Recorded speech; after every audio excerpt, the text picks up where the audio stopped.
Hello friends, welcome to Day Trader Telugu. Good evening. Sensex 678 points gain అయ్యి 81,796 దగ్గర close అయితే Nifty 228 points gain అయ్యి 24,946 దగ్గర close అయింది. వెరాస్ బ్యాంక్ నిఫ్టీ 417 పాయింట్స్ గెయిన్ అయ్యి 55,945 దగ్గర క్లోజ్ అయింది. ఎక్కడో ఇరాన్ కి ఇజ్రాయెల్ కి మధ్యలో యుద్ధం జరుగుతూ ఉంటే మన మార్కెట్స్ ఎందుకు పడాలి? అయినా మార్కెట్ కి ఇంకేం పని ఉండదా? ఎక్కడెక్కడ యుద్ధాలు జరుగుతున్నా పడుతూనే ఉంటుందా? ఈ కామెంట్స్ ఇన్ రీసెంట్ టైమ్స్ ఎక్కువగా మన వీడియోస్ కింద వచ్చాయి. బట్ మార్కెట్ ఎంత మెచ్యూర్డ్ గా బిహేవ్ చేస్తుంది అంటే లాస్ట్ 4 డేస్ నుంచి ఇజ్రాయెల్ కి ఇరాన్ కి మధ్యలో చాలా జరుగుతున్నాయి. పెద్ద పెద్ద స్టేట్మెంట్స్ కనిపిస్తున్నాయి. ఈవెన్ యుఎస్ ప్రెసిడెంట్ ని చంపడానికి ఇరాన్ వాళ్ళు ప్రయత్నించారని ఏకంగా ఇజ్రాయెల్ ప్రైమ్ మినిస్టర్ కామెంట్స్ చేసేంత ఇరాన్ కి సంబంధించిన న్యూక్లియర్ స్థావరాలకు సంబంధించిన అలర్ట్స్ ని ఇజ్రాయెల్ వాళ్ళు ఇస్తూ ఉంటే మేము దాడి చేస్తాం, మేము అంతు చూస్తాం అనేలా ఇజ్రాయెల్ వాళ్ళు మాట్లాడుతుంటే ఇరాన్ వాళ్ళు కూడా మీరు ఆపితే మేము ఆగుతామేమో కానీ మీరు ఆపకపోతే మేము కూడా అలానే ప్రతిఘటిస్తాం అనేలా స్ట్రాంగ్ గా రెస్పాన్స్ ఇస్తూ వచ్చారు. అండ్ ఇవాళ లేటెస్ట్ గా వస్తున్న అప్డేట్ ఏంటంటే యుఎస్ కి సంబంధించిన ఎంబసీ ఉంటుంది కదా ఇజ్రాయెల్ లో, దాని మీద ఇరాన్ కి సంబంధించిన మిసైల్ స్ట్రైక్స్ పడ్డాయని ఎలా కనిపిస్తుంది. అండ్ ఎక్కడ యుఎస్ కి సంబంధించిన ఎంబసీని అండ్ అఫీషియల్స్ ని టార్గెట్ చేస్తారని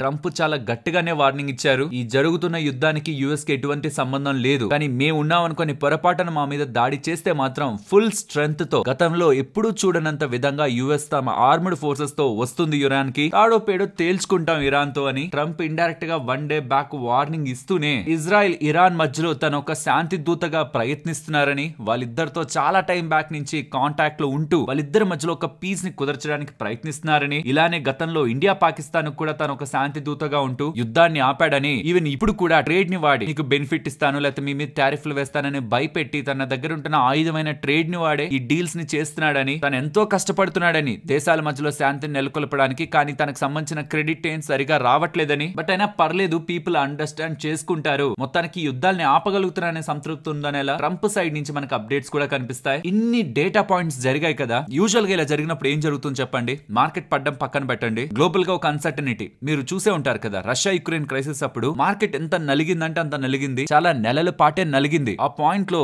మార్కెట్స్ లో ఉంటున్న వాళ్ళు ఏం అబ్జర్వ్ చేశారు చెప్పండి? నేను రీసెంట్ కాన్ఫ్లిక్ట్ తీసుకుంటున్నాను. ఏం అబ్జర్వ్ చేశారు? స్టాక్ మార్కెట్ పడుతుంది కదా, కానీ మన మార్కెట్ పడింది. ఒకసారి 250 పాయింట్స్ పడింది, ఇంకొకసారి ఒక 170 పాయింట్స్ దగ్గరగా పడింది. బట్ అందులో మెజారిటీ వాళ్ళ రికవర్ అయిపోయింది కదా. దీని పక్కన పెట్టండి, ఈక్విటీ మార్కెట్స్ పక్కన పెట్టండి. యూజువల్ గా గ్లోబల్ గా అన్సర్టనిటీ వస్తే గోల్డ్ పెరుగుతుంది. ఎస్ పెరిగింది, బట్ అది కొంత మాత్రమే పెరిగింది. వెరాస్ డాలర్ ఇండెక్స్ కానీ అంటే యుఎస్ కి సంబంధించిన డాలర్ కానీ అలాగే యుఎస్ కి సంబంధించిన బాండ్స్ లో కూడా డబ్బులు వెళ్తాయి. ఎందుకంటే యుఎస్ ఒక సేఫ్ అసెట్, అంటే యుఎస్ సేఫ్ అసెట్ అంటే యుఎస్ కి సంబంధించిన డాలర్ కానీ బాండ్స్ కానీ ఒక సేఫ్ అసెట్ అనే ఫీలింగ్ ఉంటుంది కదా. కానీ యుఎస్ కి సంబంధించిన డాలర్ ఇండెక్స్ చూడండి 3 ఇయర్ లోకి వెళ్ళింది. It is a complete surprise market కి. ఇలా ఎప్పుడు జరగదు. గ్లోబల్ గా ఏదైనా అన్సర్టనిటీ ఉందంటే డాలర్ ఇండెక్స్ సమాంతం పైకి వెళ్తుంది, బట్ అలా జరగట్లేదు. 3 ఇయర్ లో దగ్గరికి డాలర్ ఇండెక్స్ వెళ్తుంది. గోల్డ్ కూడా ఓ అనేం పెరగలేదు కదా, కొంతవరకు పెరిగి మళ్ళీ కూల్ ఆఫ్ అయిపోయింది. యూజువల్ గా ఇలాంటి జరుగుతున్నది ఎక్కడ?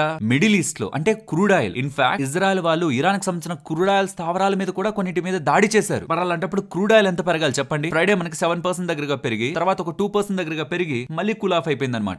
ఎక్కడైతే అన్సర్టనిటీ అంతా జరుగుతుందో ఆ ఇజ్రాయెల్ వాళ్ళకి సంబంధించిన ఇండెక్స్ 1% దగ్గరగా పెరిగింది. బాగా పడి పెరుగుంటదేమో. ఈ రోజు ఎందుకు చూపిస్తున్నారంటే లాస్ట్ 1 మంత్ చూడండి, ఎక్కడైనా మీకు ఈ ఇష్యూ జరుగుతున్నప్పుడు మేజర్ డిప్ కనిపించిందా? లేదే. ఇక్కడ మార్కెట్స్ ఎలా ఎవాల్వ్, సైకాలజీ ఎలా ఎవాల్వ్ అవుతుందో అర్థం చేసుకోండి. ఒకప్పుడు ఏం జరిగేదంటే యుద్ధం జరుగుతున్నప్పుడు మార్కెట్లు బాగా పడిపోయేవి, స్మార్ట్ ఇన్వెస్టర్ అందరూ కొనుక్కునేసేవాళ్ళు, తర్వాత మార్కెట్ పెరిగినప్పుడు మంచి డబ్బులు సంపాదించేసేవాళ్ళు. కానీ ఇప్పుడు ఏం జరుగుతుందంటే ఇన్ఫర్మేషన్ అవేర్నెస్ ఎక్కువ ఉండడం కారణంగా యుద్ధం వస్తే ఒకవేళ నార్మల్ గా గతంలో అయితే ఒక 1000 పాయింట్లు పడాల్సి ఉంటే ఇప్పుడు 200 పాయింట్లు పడుతుంది. తర్వాత యుద్ధం జరుగుతూనే ఉంది కానీ పెద్దగా ముందుకెళ్లదులే అనే ఒక క్లారిటీ వచ్చిన వెంటనే ఎంతైతే పడిందో మళ్ళీ అంత రికవర్ అయిపోయే ప్రయత్నం జరుగుతూ ఉంది. కాబట్టి రీసెంట్ టైమ్స్ లో పదే పదే ఈవెన్ ఈ మార్కెట్ ఫాల్ కి ముందు కూడా కొంత క్యాష్ ని మెయింటైన్ చేయండి. ఇలాంటి ఇలాంటి సిచ్యువేషన్స్ వస్తున్నప్పుడు మీకు ఏదైనా ఆపర్చునిటీ ఉంటే కొనుక్కోవడానికి ఉంటుంది. వాళ్ళు కొనుక్కోవడానికి డబ్బులు లేకపోతే కూడా మీకు ఇంపార్టెంట్ డేటాని చూపిస్తూ ఎందుకు మార్కెట్స్ కమింగ్ టైమ్స్ లో బెటర్ గా ఉండేదానికి పాసిబిలిటీ ఉన్నాయి. అండ్ కంగారు పడి అమ్మడం అనేది ఎంత రాంగ్ డెసిషన్ అవుతుందనే దాని రిలేటెడ్ గా రిపీటెడ్ గా మెన్షన్ చేశాను. అదేంటి ఈ సాటర్డే కానీ సండే కానీ ఎక్కడ చూసినా the strait of Hormuz close చేసేస్తున్నారు. ఇరాన్ థ్రెటన్ చేస్తుంది స్ట్రైట్ ఆఫ్ హార్మోజ్ ని క్లోజ్ చేస్తారనేలా. 30% of the crude oil supply అందులో నుంచి ఉంటుంది. మెజారిటీ ఆఫ్ ఏషియన్ కి సంబంధించిన క్రూడ్ ఆయిల్ సప్లై అందులో నుంచే ఉంటుంది. బికాస్ ఈ స్ట్రైట్ ఆఫ్ హార్మోజ్ అనేది నాట్ జస్ట్ ఇరాన్ నుంచి ఒక్కదాని నుంచి వస్తున్న క్రూడ్ ఆయిల్ ని మాత్రమే ఆపుతుందని కాదు, కువైట్ కానీ సౌదీ కానీ యుఏఈ కానీ వీటన్నిటి దగ్గర నుంచి ఉంటున్న సీ రూట్ లో ఉంటున్న క్రూడ్ ఆయిల్ ని ఆపగలిగేది శక్తి ఇప్పుడు ఇరాన్ కి స్ట్రైట్ ఆఫ్ హార్మోజ్ ని క్లోజ్ చేయడం ద్వారా దొరుకుతుంది. ఇదే ఇప్పుడు ఇరాన్ భయపెడుతుంది, వరల్డ్ అంతా పానిక్ అవుతుందని అలా మీకు ఫైనాన్షియల్ ప్లాట్ఫామ్స్ లో డేటా కనిపిస్తూ ఉంది కదా. దీని రిలేటెడ్ గా మనం ఫ్రైడే వీడియోలోనే మాట్లాడుకున్నాం. గతంలో ఎన్నిసార్లు వాళ్ళు అలా భయపెట్టారు, ఎన్నిసార్లు మేము ఇది క్లోజ్ క్లోజ్ చేస్తామని అన్నారు, కానీ ఒక్కసారి కూడా క్లోజ్ చేయలేదు. ఎందుకంటే అలా క్లోజ్ చేస్తే కూడా ఏం జరుగుతుందని డీటెయిల్డ్ గా ఎగ్జాంపుల్ తో పాటు ఫ్రైడే వీడియోలో ఎక్స్ప్లెయిన్ చేశాను. ఫ్రెండ్స్, మార్కెట్ లో ఎప్పుడైనా సరే గుర్తుంచుకోండి, మనం ఎంత స్మార్ట్ గా యాక్ట్ చేస్తున్నాం అనేది, పర్టికులర్ గా ఇలాంటి సందర్భాలు ఎంత స్మార్ట్ గా యాక్ట్ చేస్తున్నాం అనేది చాలా ఇంపార్టెంట్. పర్టికులర్ గా ట్రేడింగ్, ఈవెన్ ఇన్వెస్ట్మెంట్ లో కూడా ఒక సినారియో జరుగుతుందన్నప్పుడు మెజారిటీ ఆఫ్ ఫైనాన్షియల్ ప్లాట్ఫామ్స్ అంతా కూడా హెడ్ లైన్స్ లో వరకు మనకి చాలా పెద్ద పెద్ద వర్డ్స్ కనిపిస్తూ ఇలా జరిగిపోవచ్చు అలా జరిగిపోవచ్చు అని కనిపిస్తుంది. జరగచ్చేమో, నేను కాదనట్లేదు, బట్ ప్రాక్టికల్ గా ఏ దేశం కూడా వాస్ట్ స్టేజ్ కు ముందుకు వెళ్ళదు. నిజంగా అలా వెళ్ళిపోతుందనేలా మనకి హెడ్ లైన్స్ కనిపిస్తున్నా, నిజంగా అలా వెళ్తుందనేలా వాళ్ళ దగ్గర నుంచి యాక్షన్స్ కూడా కనిపిస్తున్నా, at one step in the beginning days లోనే ఏదో ఒక పాయింట్ లో వాళ్ళు వెళ్తున్న దాంట్లో వాళ్ళకి తెలుస్తుంది, ఆ పక్క దేశానికి తెలుస్తుంది ఇది కరెక్ట్ కాదు, ఇంతకు మించి ముందుకు వెళ్ళామంటే మనం ఇంకొక 5-10 సంవత్సరాలు వెనక్కి వెళ్ళిపోతామని ఖచ్చితంగా వాళ్ళు బ్యాక్ అయ్యే ప్రయత్నం చేస్తారు. అలా బ్యాక్ అవుతున్నారనేలా మార్కెట్ కి 1% హింట్ ఉన్నా చాలు, 1% హింట్ ఉన్నా చాలు, బ్యాక్ అవ్వాల్సిన నీడ్ కూడా లేదు. బ్యాక్ అవుతుందనేలా 1% హింట్ ఉన్నా చాలు, ఆర్ ఇంతకు మించి డామేజ్ పెద్ద జరగదని మార్కెట్ హింట్ ఉన్నా చాలు, మార్కెట్స్ కంప్లీట్ గా రీసెంట్ డేస్ లో వస్తున్న ఎంటైర్ ఫాల్ లో మినిమం 50% ఫాల్ అయితే రికవర్ చేసేస్తాయి. అందులో one of the hint Iran కి సంబంధించిన ఫైనాన్స్ మినిస్టర్ దగ్గర నుంచి వచ్చిందనమాట. ఏమని వచ్చిందో చూడండి. ఇరాన్ కి అటాక్ చేయడం ఇష్టం లేదు, ఎవరి మీద? ఇజ్రాయెల్ మీద. కానీ మా మీద దాడి చేస్తే మాత్రం మేము కామ్ గా ఉండం. అంటే ఇండైరెక్ట్ గా ఏం చెప్తున్నారు? మీరు యుద్ధం ఆపేస్తే మేము యుద్ధం ఆపేస్తాం. ఇది మనకి ఇండైరెక్ట్ స్టేట్మెంట్. ఇక్కడ మేము యుద్ధం చేయాలనుకోవట్లేదు, బట్ మా మీద దాడి జరిగితే మేము ప్రతి దాడి చేస్తాం, అగ్రెషన్ చూపిస్తాం అనేలా స్టేట్మెంట్స్ వీళ్ళ దగ్గర నుంచి కనిపిస్తాయి. ఇప్పుడు ఇది వినగానే మనకి ఏమనిపిస్తుంది? ఇజ్రాయెల్ తప్పు చేస్తుంది, సో ఇజ్రాయెల్ రాంగ్ ఉంది. ఇక్కడ ఇరాన్ శాంతియుతంగా ఉండాలనుకుంటే ఇజ్రాయెల్ దాడి చేయడం కారణంగా ఇరాన్ ప్రతి దాడి చేస్తుందని కదా. ఈ వెర్షన్ గురించి నేను మళ్ళీ మాట్లాడతాను, but stock market point of view related గా మాట్లాడుకుంటే ఒక కంట్రీ వెనక్కి తగ్గదామని ప్రయత్నిస్తుంది అంటే ఆటోమేటిక్ గా ఇంకొక కంట్రీ కూడా దాని ప్రకారమే వెళ్ళిపోతుంది. ఇద్దరి మధ్యలో గొడవ అంత పెద్దది అవ్వదు అని మార్కెట్ కి ఏ మాత్రం హింట్ ఉన్నా గుర్తుంచుకోండి, ఆ ఎంటైర్ ఈవెంట్ డైల్యూట్ అయిపోతుంది. ఈవెన్ ద ట్రంప్ కేసు కూడా నేను ఇలా వేస్తాను అలా వేస్తాను టారిఫ్లు అని సరేలే నేను మళ్ళీ పోస్ట్ పోన్ చేస్తున్నాను, నేనేం ఎండ్ చేయను, పోస్ట్ పోన్ చేస్తాను అనగానే ఇంకా చాలా ఇవన్నీ చెప్తూనే ఉంటారు కానీ ఎప్పుడు జరగవి. కానీ మార్కెట్ కంప్లీట్ గా పక్కన పెట్టేస్తుంది. కాబట్టి టారిఫ్ రిలేటెడ్ ఉన్న ఎంటైర్ ఫాల్ మళ్ళీ మార్కెట్ లో రికవరీకి వెళ్ళిపోయింది. అండ్ ఈ పాయింట్ కి మళ్ళీ వస్తే ఇరాన్ ఏమో దాడి చేయాలనుకోవట్లేదు, వెరాజ్ ఇజ్రాయెల్ ఏమో దాడి చేస్తుంది కాబట్టి ఇరాన్ రెస్పాండ్ అవుతుందనేలా అక్కడ ఫైనాన్స్ మినిస్టర్ చేసిన స్టేట్మెంట్స్ కి ఇజ్రాయెల్ ప్రైమ్ మినిస్టర్ చేసిన స్టేట్మెంట్స్ ఏంటో తెలుసా? ఇరాన్ కి సంబంధించిన లీడర్స్ అందరూ కూడా వాళ్ళ బ్యాగ్స్ ని ప్యాక్ చేసుకుని వెళ్ళిపోతున్నారు, ఇక దీన్ని తట్టుకోలేం, ఇజ్రాయెల్ ఒక దాడిని తట్టుకోలేమని. అదంతా పక్కన పెడితే మేము దాడి చేయడానికి ప్రధానమైన కారణం వాళ్ళ దగ్గర ఉంటున్న న్యూక్లియర్ ఎమ్యూనిటీస్ అన్నిటిని యూజ్ చేసి, న్యూక్లియర్ వెపన్స్ అన్నిటిని యూజ్ చేసి మా ఉగ్రవాదులకు ఇచ్చి మా మీద దాడి చేయించాలని ప్రయత్నిస్తున్నారు. ఈ హమాస్ వాళ్ళకి వీళ్ళకి ఇచ్చి మా మీద దాడి చేయించాలని ప్రయత్నిస్తున్నారు. అలాంటి దాడి మా మీద జరిగింది అనుకోండి, ఖచ్చితంగా మేము తట్టుకోలేం, న్యూక్లియర్ యుద్ధాన్ని మేము తట్టుకోలేం. కాబట్టి దాడి జరిగే ముందే వాళ్ళు తీవ్రవాదులకి అవి ఇచ్చి మా మీద దాడి చేయించే ముందే మేమే దాడి చేసి మమ్మల్ని మేము ప్రొటెక్ట్ చేసుకుంటున్నాం అనేలా ఇజ్రాయెల్ ప్రైమ్ మినిస్టర్ దగ్గర నుంచి స్టేట్మెంట్స్ కనిపిస్తున్నాయి. ఇక్కడ ఎవరు రైట్ ఎవరు రాంగ్ అనేది వాళ్ళ ఇండివిజువల్ ప్రాస్పెక్ట్ ని బట్టి ఉంటుంది. బట్ అల్టిమేట్ గా మార్కెట్ పాయింట్ ఆఫ్ వ్యూ కి వచ్చేసరికి ఏ మేరకు డిస్టర్బెన్స్ క్రియేట్ అవుతుంది, 1 or 2 months డిస్టర్బెన్స్ మార్కెట్ పట్టించుకోదు, 5-6 months డిస్టర్బెన్స్ మార్కెట్ కొంత రియాక్ట్ అవుతుంది, మళ్ళీ రికవర్ అయిపోతుంది. అది సస్టైనబుల్ గా ఇంపాక్ట్ చేస్తుంది ఎకానమీ అని అనుకుంటే మాత్రం మోర్ డిస్టర్బింగ్ ఫ్యాక్టర్స్ మార్కెట్ ని డౌన్ సైడ్ కి డ్రాగ్ చేస్తాయి. మరి క్రూడ్ ఆయిల్ పెరగడం మంచిది కాదు కదా. ఇప్పుడు రీసెంట్ గా పెరిగింది కదా, మే నుంచి చూసుకుంటే 25% దగ్గరగా క్రూడ్ ఆయిల్ పెరిగింది. అండ్ జస్ట్ లాస్ట్ 1 week లో చూసుకున్న మోర్ దాన్ 10% దగ్గరగా క్రూడ్ ఆయిల్ మనకి పెరిగినట్లు కనిపిస్తుంది. మరి క్రూడ్ ఆయిల్ పెరగడం మంచిది కాదు కదా అంటే ఎస్ మంచిది కాదు. బట్ చాలా టైం బ్యాక్ నుంచి మనం ఇరాన్ కి సంబంధించిన క్రూడ్ ఆయిల్ ని స్లోగా తగ్గించుకుంటూ వస్తున్నాం. సో ఇరాన్ రిలేటెడ్ ఒకవేళ శాంక్షన్స్ పడినా సరే మన క్రూడ్ ఆయిల్ రిలేటెడ్ గా ఇంపాక్ట్ పెద్దగా లేదు. మన ఇండియా ఎక్కడెక్కడి నుంచి క్రూడ్ ఆయిల్ ఇంపోర్ట్ చేసుకుంటుందన్న లిస్ట్ కూడా మీకు ఇక్కడ స్క్రీన్ మీద పెడుతున్నాను. బట్ ఆ స్ట్రైట్ ఆఫ్ హార్మోజ్ ఉంది కదా, ఇరాన్ దగ్గర నుంచి మనకి లేకపోతున్నా ఆ స్ట్రైట్ ఆఫ్ హార్మోజ్ ఉంది కదా, మనకు వస్తున్న ఆయిల్ లో 2/3 ఆఫ్ ద ఆయిల్ దాని నుంచే పాస్ అవుతుంది. అండ్ మనం తెచ్చుకుంటున్న LNG ఉంది కదా, గ్యాస్ ఉంది కదా, అలా మనకు వస్తున్న దాంట్లో 50% ఆఫ్ ద గ్యాస్ అందులో నుంచే వస్తుంది. కాబట్టి ఈ ఇష్యూ స్టార్ట్ అయింది అనగానే ఈ ఎంటైర్ హార్మోజ్ రిలేటెడ్ గా ఉంటున్న ఇంపార్టెన్స్ ని ఫ్రైడే వీడియోలో ఎక్స్ప్లెయిన్ చేశాను. కానీ అది క్లోజ్ చేస్తారా అంటే చేస్తామని భయపెడతారేమో, 1-2 రోజులు క్లోజ్ చేస్తారేమో, కానీ అది ఎక్కువ రోజులు సస్టైన్ చేయలేరు. అలా చేస్తే ముందు డ్యామేజ్ అయ్యే కంట్రీ ఇరానే. అండ్ వస్తున్న అప్డేట్స్ ప్రకారం అయితే మన ఇండియన్ గవర్నమెంట్ ఇంకొన్ని నెలలకు కావాల్సిన క్రూడ్ ఆయిల్ ని తక్కువ ధరలోనే కొని ఉంచుకుందని. సో ఈవెన్ ఈ క్రూడ్ ఆయిల్ టెంపరీగా పెరిగి మళ్ళీ కూల్ ఆఫ్ అయిపోయింది అనుకోండి, ఆ ఇంపాక్ట్ మన ఇండియన్ ఎకానమీ మీద కూడా కొన్ని నెలల పాటు పడదనేలా డేటా పాయింట్స్ కూడా కనిపిస్తున్నాయి. సర్టైన్ పీరియడ్ వరకు ఏదైనా మనం మెయింటైన్ చేయగలం, రిజర్వ్స్ ఉంటాయి కాబట్టి. బట్ దాని తర్వాత ఇంపాక్ట్ పడడం స్టార్ట్ అవుతుంది. అలాంటి రిజర్వ్స్ అయ్యేంత వరకు మనం కామ్ గా కూర్చోలేం. ఈ లోపు కూడా మనం బయింగ్ యాక్టివిటీ చేయాలి. బట్ కావాల్సిన దానికంటే ఎక్కువ క్రూడ్ ఆయిల్ మనం తక్కువ ధరలో కొని పెట్టుకున్నాం అనేలా కూడా డేటా కనిపిస్తుంది. So overall net to net ఇక కమింగ్ టైమ్స్ లో స్ట్రైట్ ఆఫ్ హార్మోజ్ ఆ టాపిక్ కే టచ్ అవ్వకుండా క్రూడ్ ఆయిల్ కానీ కూల్ ఆఫ్ అయిపోతూ ఉందనుకోండి, అసలు ఈవెంట్ ఇంకెంత పెద్దదైనా సరే మన ఇండియన్ మార్కెట్స్ కి ఎటువంటి ఇంపాక్ట్ కూడా తీసుకురాదు. అండ్ ఇదే గ్లోబల్ మార్కెట్స్ లో కూడా కనిపిస్తుంది. లాస్ట్ ట్రేడింగ్ సెషన్ క్లోజింగ్ మీరు గ్లోబల్ మార్కెట్స్ ది గమనిస్తే యూఎస్ మార్కెట్స్ ది రెడ్ లోనే ఉంటాయి, కానీ ఈసారి ఓపెనింగ్ బాగుంటుంది అనేలా ఫ్యూచర్స్ స్ట్రాంగ్ గానే ఉన్నాయి. యూరోపియన్ మార్కెట్స్ రికవర్ అయ్యాయి అండ్ ఏషియన్ మార్కెట్స్ కూడా బెటర్ గా రికవర్ అయ్యాయి. సో గ్లోబల్ మార్కెట్స్ కూడా ఏదైతే మిడిల్ ఈస్ట్ టెన్షన్స్ కారణంగా రీసెంట్ టైమ్స్ లో పడ్డాయో అవి వాళ్ళ మంచిగానే రికవర్ రికవరీని చూపించాయి. అండ్ ప్రాబబులీ ఈ టెన్షన్స్ కారణంగా ఎఫ్ఐఎస్ ఏదైతే రీసెంట్ టైమ్స్ లో సెల్ నెంబర్స్ తో ఉన్నారో ఇవాళ ఎలా ఉంటారనేది మనం అబ్జర్వ్ చేయాలి. ఎందుకంటే ఈ మొత్తం ఈవెంట్ రిలేటెడ్ గా అంత పెద్ద సినారియో డెవలప్ అవ్వదనేలా మార్కెట్ లో చిన్నగా పాజిటివ్ సిగ్నల్స్ డెవలప్ అవుతున్నాయి. కాబట్టి ప్రాబబులీ ఎఫ్ఐఎస్ కూడా బై సైడ్ వస్తున్నారా ఆర్ ఫర్దర్ గా వాళ్ళు కొంత సెల్ సైడ్ లోనే మెయింటైన్ చేస్తున్నారు అనేది ఇవాల్టి డేటాలో మనకి క్లారిటీ వస్తుంది. So straight of hormones related గా ఏదైతే మీకు పానిక్ ఎన్విరాన్మెంట్ ఫైనాన్షియల్ ప్లాట్ఫామ్స్ లో హెడ్ లైన్స్ లో కనిపిస్తుందో అది జరిగే ప్రాబబిలిటీ చాలా తక్కువ. జరిగితే మాత్రం ఇంపాక్ట్ గట్టిగానే ఉంటుంది మార్కెట్ కి. బట్ గుర్తుంచుకోండి, అది జరిగింది అని వచ్చినా సరే, వార్త అఫీషియల్ గా ఇరాన్ దగ్గర నుంచి వచ్చినా సరే కొన్ని డేస్ కి మించి వాళ్ళు దాన్ని ప్రొలాంగ్ చేయలేరు. అది వాళ్ళకే ఎక్కువ డామేజ్ చేస్తుంది ఇంకొకరిని డామేజ్ చేసే దానికంటే. అండ్ వాళ్ళ స్ట్రాంగ్ ట్రేడ్ పార్ట్నర్ అయినా చైనాకి అది మేజర్ డామేజ్. వాళ్ళదే మెజారిటీ ఆఫ్ సప్లై వాళ్ళ దగ్గర నుంచి చైనాకి వెళ్లేదే ఇంపాక్ట్ అవుతుంది. సో అంత ఈజీగా ఏది కూడా ఇరాన్ తనంతటగా తాను డెసిషన్ తీసుకునే స్టేజ్ లో అయితే లేదు. అండ్ కమింగ్ టైమ్స్ లో Israel Iran conflict, Russia Ukraine crisis ఉంది చూసారా, నడుస్తూనే ఉంటుంది అనేలాగా అలా నడుస్తూనే ఉంటుంది. మధ్యలో ట్రంప్ సైడ్ నుంచి స్టేట్మెంట్స్ మీకు అడపా తడపా కూడా కనిపిస్తూనే ఉంటాయి. అండ్ మార్కెట్స్ వీటిని పట్టించుకోవడం కూడా స్లోగా తగ్గిస్తూ వస్తుంది. మరి ఇంకేమైనా ఉన్నాయా ఇంపార్టెంట్ ఈవెంట్స్ అంటే మార్కెట్ కి సంబంధించిన ఈవెంట్స్ గా చూడను. కానీ ఈ జూన్ 17th అంటే ఫెడ్ వాళ్ళ మీటింగ్ ఉంది చూసారా, 18th జూన్,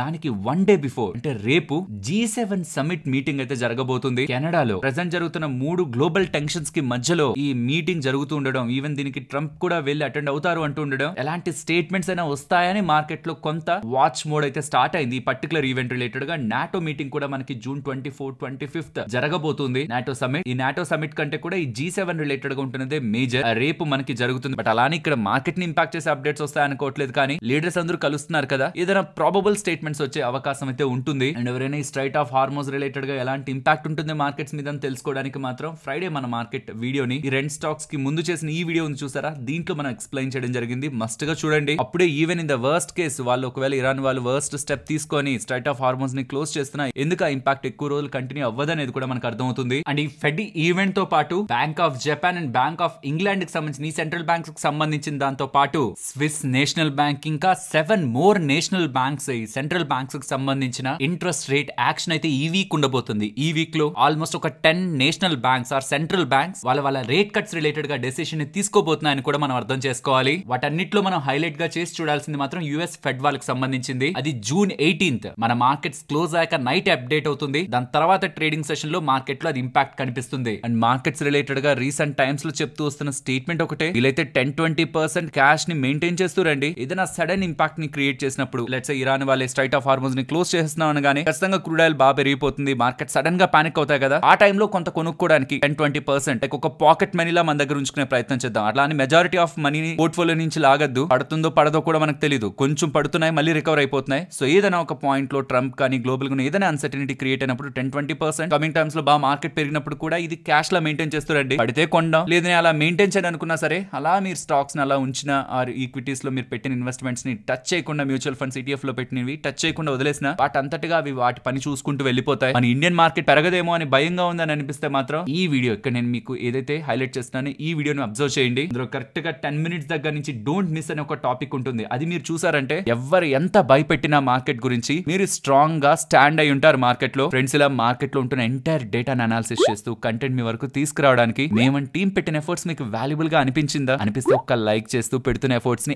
ఎంకరేజ్ చేయండి. మార్కెట్ అప్డేట్స్ మాట్లాడుకునే ముందు ఈ మధ్య కాలంలో ప్రమోటర్ సెల్లింగ్ స్ట్రాంగ్ గా కనిపిస్తుంది కదా. ఈవెన్ విశాల్ మెగా మార్ట్ కి సంబంధించి ప్రమోటర్ సమయత్ సర్వీసెస్ వాళ్ళు కూడా 10% దగ్గరగా వాళ్ళకి సంబంధించిన వాటాని బ్లాక్ డీల్ లో సెల్ చేయబోతున్నారని, 5,057 కోట్ల దగ్గరగా డబ్బుల్ని రైజ్ చేయడానికి 110 రూపీస్ పర్ షేర్ లెక్కన ఫ్లోర్ ప్రైస్ పెట్టి క్లోజ్ అయింది 125 లో 110 దగ్గరగా అంటే 15 రూపీస్ పర్ షేర్ దగ్గరగా డిస్కౌంట్ లో పెట్టి వీళ్ళు బ్లాక్ డీల్ రేపు ఎగ్జిక్యూట్ చేస్తారనేలా అప్డేట్స్ అయితే కనిపిస్తున్నాయి. ఇంతకీ ఈ ప్రమోటర్ దగ్గర ఎంత వాటా ఉంది? టోటల్ గా 74.55% వాటా, అందులోంచి 10% వాటా సెల్ చేస్తున్నారు. ఇది చేశాక స్టిల్ వాళ్ళ దగ్గర 64.55% వాటా ఉంటుంది. నెక్స్ట్ బజాజ్ ఫైనాన్స్ గురించి మాట్లాడుకోవాలి. వాళ్ళ బజాజ్ ఫైనాన్స్ సుమారుగా 87% దగ్గరగా పడేసరికి చాలా మంది కంగారు పడుతూ ఉంటారు. బట్ రీసెంట్ డేస్ లో చెప్పాను, స్టాక్ స్ప్లిట్ బోనస్ రెండు కలిపి వస్తున్నాయి. ఒక షేర్ కాస్త 10 షేర్లు అవుతుంది స్టాక్ స్ప్లిట్ బోనస్ కలిపి. సో ఏదైతే మీకు ఇక్కడ కనిపిస్తుందో దాన్ని మీరు 10 తో మల్టిప్లై చేయాలి. మీ పోర్ట్ఫోలియోలో కనిపిస్తున్నది 10 తో మల్టిప్లై చేయాలి. ఇమీడియట్ గా స్టాక్ స్ప్లిట్ షేర్స్ రాలేదే, బోనస్ షేర్స్ రాలేదే అంటే దానికి కొంత టైం పడుతుంది. అవి వన్స్ వచ్చి క్రెడిట్ అయిన తర్వాత మీ పోర్ట్ఫోలియో లాస్ మొత్తం మీకు రికవర్ అయిపోతుంది. కానీ ఆ లోపు మీకు కనిపించే పోర్ట్ఫోలియో లాస్ రియల్ లాస్ అయితే కాదు. ఇన్ఫాక్ట్ ఆఫ్టర్ ఈ స్టాక్ స్ప్లిట్ బోనస్ తర్వాత ఇవాళ కొంత స్టాక్ పెరిగినట్టే, పడినట్లు కూడా కాదు. సో దీని రిలేటెడ్ గా ఇన్వెస్టర్స్ కంగారు పడకండి.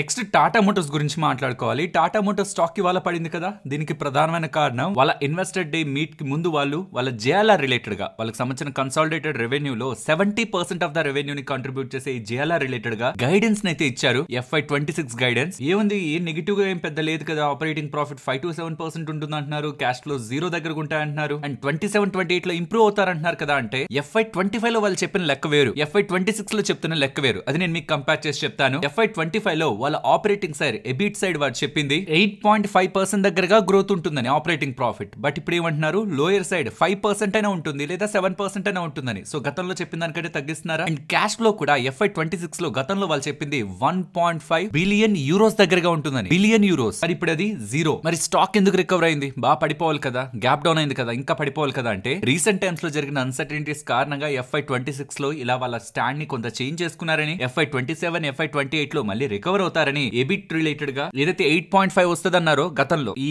FY26 లో 8.5 వస్తుందన్నారో దాన్ని ఇప్పుడు 5 to 7% కి మార్చారో, దాన్ని కమింగ్ టైమ్స్ లో 10% కి తీసుకొస్తామని పాజిటివ్ కామెంటరీని వీళ్ళు ఇస్తూ ఉండడం చూడండి. అలో రిటర్న్ టు 10% ఎబిట్ అంటూ FY27-28 లో మేము స్ట్రాంగ్ గా గ్రో అవుతామని చెప్తుండడం. సరేలే, FY26 లో వీక్ గా ఉంటారేమో, FY27-28 లో మంచిగా గ్రో అవుతుంది. ప్రెసెంట్ ఉంటున్న వాల్యుయేషన్స్ అట్రాక్టివ్ గా ఉన్నాయి, ఇతర ఆటో స్టాక్స్ తో పోలిస్తే వాల్యుయేషన్స్ అట్రాక్టివ్ గా ఉన్నాయి. అండ్ నిజంగా అంత బ్యాడ్ అప్డేట్ వచ్చినా కింద పడడానికి వాల్యుయేషన్ సపోర్ట్ చేయట్లేదు కాబట్టి, ఎలాగో నెక్స్ట్ రికవర్ అవుతారని చెప్తున్నారు కాబట్టి, ఆఫ్టర్ గ్యాప్ డౌన్ స్టాక్ లో కొంత రికవరీ కనిపించింది. ఓవరాల్ టాటా మోటార్స్ గురించి ఒక్క మాటలో చెప్పాలంటే వాల్యుయేషన్స్ అట్రాక్టివ్ ఉన్నాయి. బిజినెస్ FY26 లో కాకపోయినా 27-28 లో స్ట్రాంగ్ గా JLR పరంగాను and Indian passenger commercial vehicle segment పరంగాను గ్రో అవుతుందని మార్కెట్ లో బిలీఫ్ ఉంది. కాబట్టి బయింగ్ ఇంట్రెస్ట్ ఈ లెవెల్స్ లో కూడా టాటా మోటార్స్ కి కనిపిస్తుంది after even this negative update. Friends, ఇలా న్యూస్ అప్డేట్స్ ని అనాలిసిస్ చేస్తూ ఇలాంటి కంటెంట్ మీ ముందుకు తీసుకురావడానికి మేము టీం పెడుతున్న ఎఫర్ట్స్ మీకు వాల్యుబుల్ గా అనిపిస్తూ ఉంటే వీడియోని తప్పకుండా లైక్ చేయండి. నెక్స్ట్ మేకు సంబంధించి డొమెస్టిక్ ఫార్మా గ్రోత్ డేటాని ఫార్మా ర్యాక్ వాళ్ళు అప్డేట్ అయితే చేశారు. మే 2025 లో ఓవరాల్ మన డొమెస్టిక్ మార్కెట్ ఒక గ్రోత్ 7.2% ఉందంట. ఎంటైర్ ఫార్మా కేటగిరీకి చెప్తున్నాను. బట్ కొన్ని pharma companies like Sun pharma ఆ 7.2% యావరేజ్ గ్రోత్ కంటే బెటర్ గా గ్రో అయిందని, 11.2% తో గ్రో అయిందని. నెక్స్ట్ ఆల్కెమ్ ల్యాబ్స్ కానీ, టోరెంట్ ఫార్మా కానీ, డాక్టర్ రెడ్డిస్ కానీ, ఇప్కా ల్యాబ్ కానీ, జేబీ కెమికల్స్ కానీ, ఇవన్నీ కూడా 7.2% ఒక యావరేజ్ గ్రోత్ రేట్ కంటే హయ్యర్ గా గ్రో అయ్యాయి. 11%, 10% దగ్గరగా గ్రో అయ్యాయి డొమెస్టిక్ గా. స్ట్రాంగ్ గా ఈ ఫార్మా కంపెనీస్ పరంగా మే డేటా బాగుందనేలా ఫార్మా ర్యాక్ వాళ్ళు అప్డేట్ అయితే చేశారు. ఇది ఫార్మా కంపెనీస్ గురించి చెప్తున్నాను. వెరాస్ కాంట్రాక్ట్ మ్యానుఫాక్చరింగ్ చేసే ఫార్మా సెగ్మెంట్ లో ఉంటున్న కంపెనీస్ ఉంటాయి కదా, పర్టికులర్ గా లారస్ ల్యాబ్స్, దివీస్, వీటి రిలేటెడ్ గా డేటా మాత్రం చాలా ఇంట్రెస్టింగ్ గా ఉంది. అందులో ప్రధానంగా లారస్ ల్యాబ్స్ వాళ్ళైతే ఏకంగా 100% దగ్గరగా గ్రోత్ ని డెలివర్ చేశారని, దాని తర్వాత blue jet, Syngene, Sai life కూడా మంచి గ్రోత్ ని ఈ CRDMO స్పేస్ లో స్ట్రాంగ్ గా డెలివర్ చేశారని, మంచి బిజినెస్ ని వాళ్ళు రీసెంట్ టైమ్స్ లో అందిస్తున్నారని పాజిటివ్ గా డేటా కనిపిస్తూ ఉంది. వెరాస్ నెగిటివ్ సైడ్ మనకి గ్లాండ్, దివీస్, న్యూలాండ్ ల్యాబ్స్ కి సంబంధించిన డేటా అంత ఇంట్రెస్టింగ్ గా కనిపించట్లేదు. సో ఓవరాల్ ఫార్మా స్పేస్ లో Sun pharma, Alkem, Torrent, doctor Reddy's, Ipca, JB chemicals strong గా పర్ఫార్మ్ చేస్తుంటే డొమెస్టిక్ లో, వెరాస్ ఈ కాంట్రాక్ట్ స్పేస్ లో మాత్రం Laurus, blue jet, Syngene, Sai life మంచి డేటాని నమోదు చేస్తుంటే వీక్ డేటాని గ్లాండ్, దివీస్, న్యూలాండ్ ల్యాబ్స్ వాళ్ళు అప్డేట్ అయితే చేస్తున్నారు. నెక్స్ట్ సన్ ఫార్మా గురించి మల్టిపుల్ అప్డేట్స్ ఉన్నాయి. అందులో ఫస్ట్ ది వీళ్ళ హెలాల్ ఫెసిలిటీ ఉంది కదా, 2022 డిసెంబర్ పాయింట్ నుంచి ఆ పర్టికులర్ ఫెసిలిటీ రిలేటెడ్ గా US వాళ్ళ ఇంపోర్ట్ అలర్ట్ ఉంది కదా, దాని పరంగా మళ్ళీ ఇంకొకసారి ఇన్స్పెక్షన్ అయితే June 2 నుంచి June 13 వరకు జరిగిందని, ఆ ఇన్స్పెక్షన్ జరిగాక కూడా 8 అబ్జర్వేషన్స్ US FDA వాళ్ళు దానికి ఇష్యూ చేశారని అప్డేట్స్ అయితే కనిపిస్తున్నాయి, which is not good. Already mistakes చేశారు, మళ్ళీ ఇంకొకసారి ఇన్స్పెక్షన్ జరుగుతున్నప్పుడు అలాంటివి జరుగుండకూడదు. బట్ స్టిల్ ఇంకొక 8 observations good manufacturing practices related గా 8 అబ్జర్వేషన్స్ వీళ్ళకి వచ్చాయనడం మనం మంచిగానే చూడాల్సిన అంశం కాదు. దీంతో పాటు మేనేజ్మెంట్ లో కూడా కొన్ని చేంజెస్ జరుగుతూ ఉన్నాయి. దిలీప్ సాంఘవి గారు ఉన్నారు కదా, తను ఎగ్జిక్యూటివ్ చైర్మన్ హోదాలో కొనసాగుతారని, తనకు సంబంధించిన కుమారుడు అని కుమార్తెను కూడా మేనేజ్మెంట్ లోకి తీసుకొస్తూ కీర్తి గానోర్కర్ గారిని మేనేజింగ్ డైరెక్టర్ గా, MD గా నెక్స్ట్ 5 years ప్రమోట్ చేస్తున్నట్లు అప్డేట్స్ అయితే కనిపిస్తున్నాయి. ఇతను ఆల్మోస్ట్ 1996 నుంచి కూడా సన్ ఫార్మాతోనే ఉంటున్న వ్యక్తి. సో మేనేజ్మెంట్ లెవెల్లో చేంజెస్ కనిపిస్తున్నాయి. అబ్జర్వేషన్స్ కూడా US FDA దగ్గర నుంచి కనిపిస్తున్నాయి. ఇవి సన్ ఫార్మా రిలేటెడ్ ఉన్న కీ అప్డేట్స్. అలాగే నాట్కో ఫార్మా వాళ్ళ రిలేటెడ్ గా వాళ్ళ హైదరాబాద్ ప్లాంట్ ఉంది కదా, దాని మీద కూడా US FDA వాళ్ళ ఇన్స్పెక్షన్ జరిగిందని, ఎంటైర్ ఇన్స్పెక్షన్ కంప్లీట్ అయ్యే పాయింట్ కి ఒక అబ్జర్వేషన్ US FDA వాళ్ళు గమనించి నాట్కో ఫార్మా వాళ్ళకి మెన్షన్ చేశారని, ఎలా అంటే ఏ అబ్జర్వేషన్స్ లేకుండా ఇన్స్పెక్షన్ కంప్లీట్ అవ్వలేదు, బట్ సన్ ఫార్మాతో పోలిస్తే బెటర్, ఒక అబ్జర్వేషన్ తో ఎండ్ అయింది. వేరే సింజిన్ కి అలా కాదనమాట. సింజిన్ వాళ్ళ బెంగళూరు ఫెసిలిటీ ఉంది కదా, దాని పరంగా జరిగిన ఇన్స్పెక్షన్ లో ఎటువంటి అబ్జర్వేషన్స్ లేకుండా 0 అబ్జర్వేషన్స్ తో ఇన్స్పెక్షన్ కంప్లీట్ అయిందని సింజిన్ వాళ్ళు చెప్పారు. కాబట్టి మీరు గమనిస్తే ఇవాళ సింజిన్ పెరిగింది బికాస్ ఏ అబ్జర్వేషన్స్ లేదన్నారని. వెరాజ్ నాట్కో ఫార్మా నెగిటివ్ లో క్లోజ్ అయింది. Sun pharma export data strong గా ఉంది కదా, అదొక పాజిటివ్ అప్డేట్. అండ్ మేనేజ్మెంట్ పరంగా ఉంటున్న చేంజెస్ ని కూడా ఆన్ పాజిటివ్ సైడ్ మనం చూడాలి. రెండు పాజిటివ్ థింగ్స్ ఉన్నాయి సన్ ఫార్మాకి. వెరాజ్ మళ్ళీ ఇంకొక 8 అబ్జర్వేషన్స్ అండ్ నెగిటివ్, కాబట్టి అది కొంత న్యూట్రల్ గా క్లోజ్ అయింది. ఇవి overall pharma stocks, main stocks related ఉన్న key updates. Next United Spirits గురించి మాట్లాడుకోవాలి. యునైటెడ్ స్పిరిట్స్ గురించి మాట్లాడే ముందు మీకు ఒక ఇంపార్టెంట్ ఎగ్జాంపుల్ చెప్పాలని స్క్రీన్ ముందు మీకు ఒకటి పెడుతున్నాను. ఈ మోతీలాల్ అస్వాల్ కి సంబంధించిన రామ్దేవ్ అగర్వాల్ గారు ఉన్నారా, ఫేమస్ ఇన్వెస్టర్. తను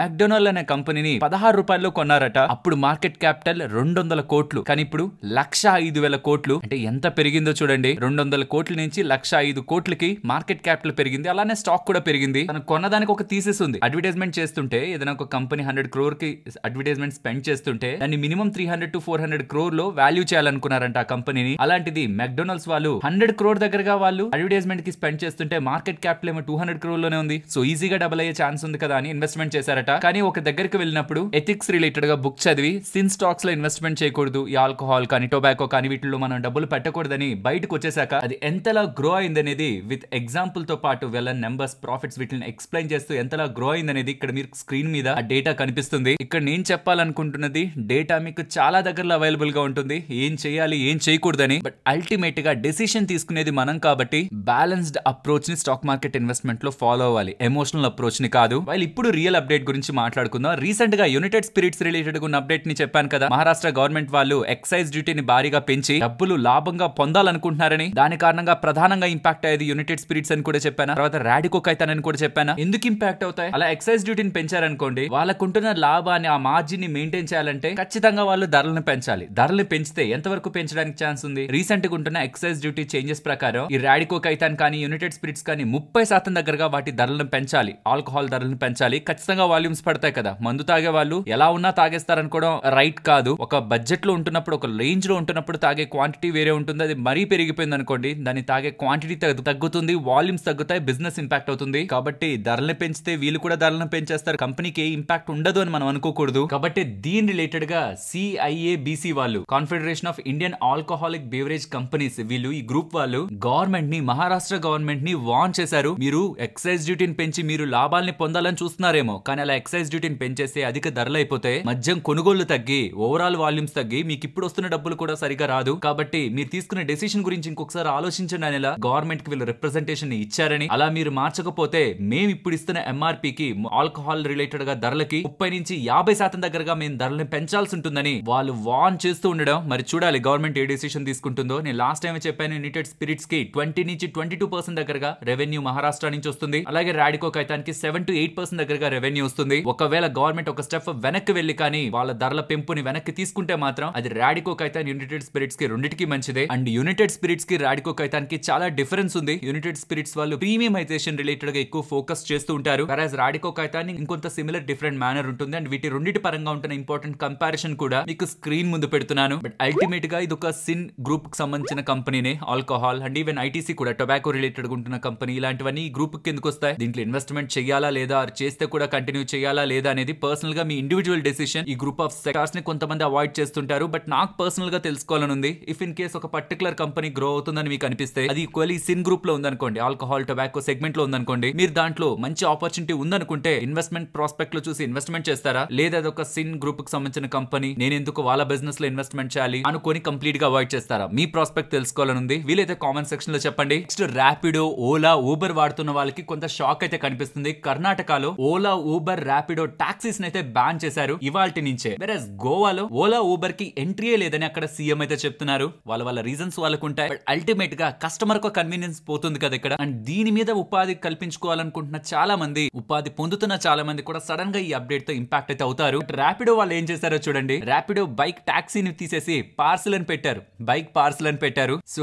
ఇక్కడ ఎక్కుతున్న పర్సన్ మనిషి కాదు, పార్సల్ లా ట్రీట్ చేస్తున్నాం. సో మీరు మమ్మల్ని బ్యాన్ చేసినా మేమేమి ఇక్కడ ట్రావెల్ చేయించట్లేదు, ఈ బైక్స్ ని మేము టాక్సీలా వాడుకోవట్లేదు, ఒక పార్సల్ ట్రాన్స్ఫర్ లా చూస్తున్నాం. వెనక్కి ఎక్కుతున్న వ్యక్తి ఒక పార్సల్ అనేలా, వాళ్ళు చెప్పిన దగ్గర డెలివర్ చేస్తున్నాం అనేలా మనకి ఇక్కడ ఇండికేషన్ తో మనకి ఇక్కడైతే కనిపిస్తుంది. అండ్ స్లోగా వాళ్ళ రైడర్స్ ని వాళ్ళ డెలివరీ ఫ్లీట్ కి, అంటే వాళ్ళ ఫుడ్ డెలివరీలో కూడా ఎంటర్ అవ్వాలనుకుంటున్నారు కదా, ప్రాబబ్లీ దానికి షిఫ్ట్ చేసే అవకాశం కూడా ఉంది. మరి చూడాలి కమింగ్ టైమ్స్ లో ర్యాపిడో రిలేటెడ్ ఉంటున్న కోర్ బిజినెస్, పర్టికులర్ గా మెట్రో సిటీస్ లో ఇది ఇలా కానీ చేస్తే వాళ్ళ బిజినెస్ చాలా ఇంపాక్ట్ అవుతుంది. ప్రాబబ్లీ దానికి వాళ్ళు ఫుడ్ డెలివరీ బిజినెస్ లో కూడా ఎంటర్ అవుతున్నారు. ఇలా కర్ణాటకలో అండ్ ఈవెన్ గోవాలో తీసుకుంటున్న decisions, Ola, Uber, Rapido related గా బైక్ టాక్సీస్. గోవాలో అయితే కంప్లీట్ గా ఓలా, ఊబర్ మాకొద్దు అనేలా అక్కడ సీఎం గారు చేసిన స్టేట్మెంట్స్ రైట్ అనుకుంటున్నారా? లేదు, ఓపెన్ గా మార్కెట్ కి వదిలేయాలి, కస్టమర్స్ డిసైడ్ చేస్తారు ఏ కంపెనీ సర్వైవ్ అవ్వాలి లేదనేది మీరు అనుకుంటున్నారా? అలా కాకుండా గవర్నమెంట్ ఇలా కల్పించుకొని లోకల్ గా ఉంటున్న వాళ్ళని సపోర్ట్ చేయడానికి డెసిషన్స్ తీసుకోవాల్సిందే. కార్పొరేట్ కంపెనీస్ ని ఈ మేరకు రెగ్యులేట్ చేయాల్సిందని మీరు భావిస్తున్నారనేది వీలైతే కామెంట్ సెక్షన్ లో చెప్పండి. అండ్ ఇక్కడ మీకు స్క్రీన్ మీద కనిపిస్తున్న డేటాని జాగ్రత్తగా గమనించారంటే మ్యూచువల్ ఫండ్స్, అది ఏ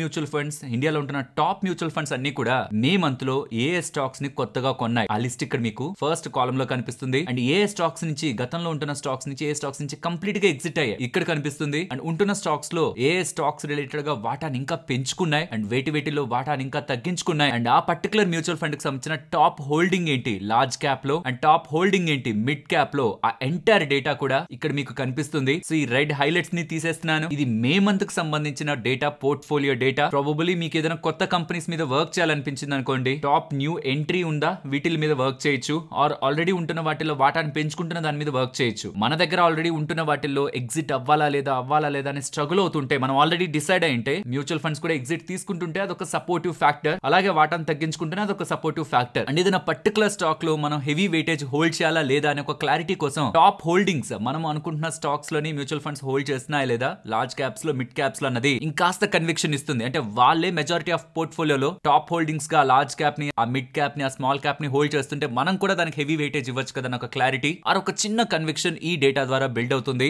మొత్తం హైలైట్స్ ని రిమూవ్ చేశాను. వీలైతే ఒక స్క్రీన్ షాట్ తీసుకోండి, మీ పోర్ట్ఫోలియోతో కూడా కంపేర్ చేసుకోవడానికి మీకు యూజ్ ఉంటుంది. నెక్స్ట్ SBI లో డిపాజిట్స్ పెట్టుకుంటున్న వాళ్ళకి బ్యాడ్ న్యూస్. మీ సేవింగ్స్ అకౌంట్ రిలేటెడ్ గా వడ్డీలు ఇంకా తగ్గుతున్నాయి. Lowest in terms of history. గతంలో ఏ సంవత్సరంలో కూడా ఇలాంటి జరగలేదు. 2.5% మాత్రమే సేవింగ్స్ అకౌంట్ లో వడ్డీ వస్తుంది. లాజిక్ లేదు సేవింగ్స్ అకౌంట్ లో డబ్బులు పెట్టుకోవడంలో, లిక్విడ్ ఫండ్స్ లో, డెట్ ఫండ్స్ లో డబ్బులు పెట్టుకోవడంలో లాజిక్ ఉంది. ఎవరైనా షార్ట్ టర్మ్ కోసం, ఇన్వెస్ట్మెంట్ కోసం అనుకుంటున్నా ఇక్కడ 2.5% బదులు లిక్విడ్ ఫండ్స్ లో డబ్బులు పెట్టుకోవడం బెటర్. అన్లెస్ మీకు డే టు డే ట్రాన్సాక్షన్స్ కోసం యూజ్ ఉంటుందని తప్పిస్తే, ఒక 4-5 డేస్ అయినా డబ్బులు మీరు టచ్ చేయకుండా ఉండగలరు అనుకుంటే లిక్విడ్ ఫండ్స్ కి మూవ్ అవడం బెటర్. దాని రిలేటెడ్ గా కావాల్సిన వీడియో కూడా మీకు డిస్క్రిప్షన్ కామెంట్ సెక్షన్ లో ఇస్తున్నాను. నెక్స్ట్ స్టెర్లైట్ టెక్నాలజీస్ భారీగా పెరిగింది కదా. నాకు తెలిసి ఆల్మోస్ట్ లిస్ట్ అయిన పాయింట్ నుంచి కూడా ఇంతలా స్ట్రాంగ్ వాల్యూమ్స్ కనిపించడం లాస్ట్ చాలా ఇయర్స్ నుంచి ఎప్పుడు కనిపించలేదు. దీనికి ప్రధానమైన కారణం వీళ్ళు AI డేటా సెంటర్స్ రిలేటెడ్ గా బిజినెస్ ని స్టార్ట్ చేయబోతున్నారని, high performance and connectivity solutions ని టైలర్ మేడ్ గా AI డ్రివెన్ డేటా సెంటర్స్ ద్వారా వీళ్ళు ఆఫర్ చేయబోతున్నారని, hyperscalers, colocation providers, enterprises and telecom companies కోసం వీళ్ళు డేటా సెంటర్ ఆఫరింగ్స్ లోకి ఎంటర్ అవుతున్నట్టు గ్లోబల్ స్టాండర్డ్ తో వీళ్ళు బిజినెస్ ని చేస్తారనేలా